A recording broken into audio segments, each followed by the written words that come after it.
Tere, mina olen Hanna ja täna me oleme oma Jumala kuulajate podcastiga 3. osa juures ja räägime sellest, et kuidas Jumal saab meid kõnetada läbi Piibli.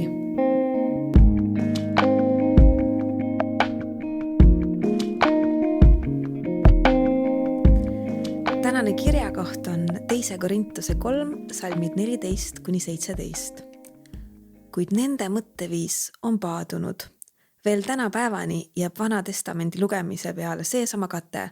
Seda ei kergitata, sest see eemaldatakse alles Kristuses. Täna päevani, iga kord kui Moosest loetakse, lasub kate nende südamel. Aga kui nende süda pöördub Issanda poole, siis võetakse kate ära. Ent Issand on vaim ja seal, kus on Issanda vaim, on vabadus. Räägime selle nüüd natuke rohkem lahti. Üks moodus, kuidas Jumal meiega kõneleb, ongi Piibel. Tihti loeme ja midagi tuleb nii esile, et justkui oleks see otse meile kirjutatud.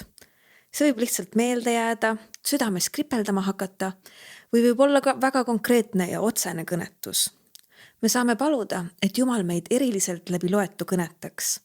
Sellepärast ongi väga oluline võtta aega iga päev, et õppida tundma Jumala sõna ja lasta Jumalal endaga selle kaudu suhelda.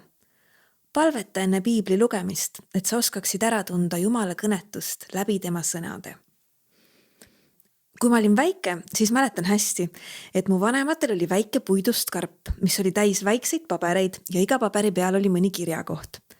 Tihtipeale, kui mul oli mõni mure, oli vaja teha mõni keeruline otsus, või kui keeruline sai üks otsus olla 5-aastase jaoks, siis soovitasid mu vanemad mul minna selle karbi juurde. Tõmbasin sealt siis nii-öelda loosi ning tihtipeale sain julgustust. Või kui mitte julgustust, siis vähemalt targemaks, kui ma näiteks ei saanud aru, et mida tähendab pärisosa või kaltsedoon. Ja mure oli selle peale juba unustatud, sest pidin hoopis vanemate juurde aru pärima minema, mida need sõnad võisid tähendada. Aga Piibli puhul ei saa rakendada päris sellist tarkust, et a chapter a day keeps the devil away. Ehk siis, et loen lugemise pärast selle juhusliku salmi piibel.ee-st ära ja siis on tänasega linnuke paigas. Kui Jumal tahtis, siis küll ta rääkis. Vastupidi, Piibel on raamat, mida saab igavesti paremini tundma õppida. Mõnikord on vaja ühte kohta lugeda mitu korda üle, et sellest aru saada. Tihtipeale on ka nii, et mõni kirjakoht tundub alguses rääkivat ühest asjast, aga hiljem hoopis mõnest teisest asjast. Seepärast ongi nii oluline õppida lähemalt tundma Jumala sõna, palvetada loetu eest ning tõesti süveneda, kuulata ja oodata, mida Jumal meile Piibli kaudu öelda tahab. Tänane väljakutse on see, et palu sellel nädalal iga päev, enne kui sa Piiblit loed, et püha vaim sind kõnetaks. Loe Piiblit rahulikult ja mõtle loetu üle. Kas ja mida võiks Jumal sulle tahta selle kaudu öelda?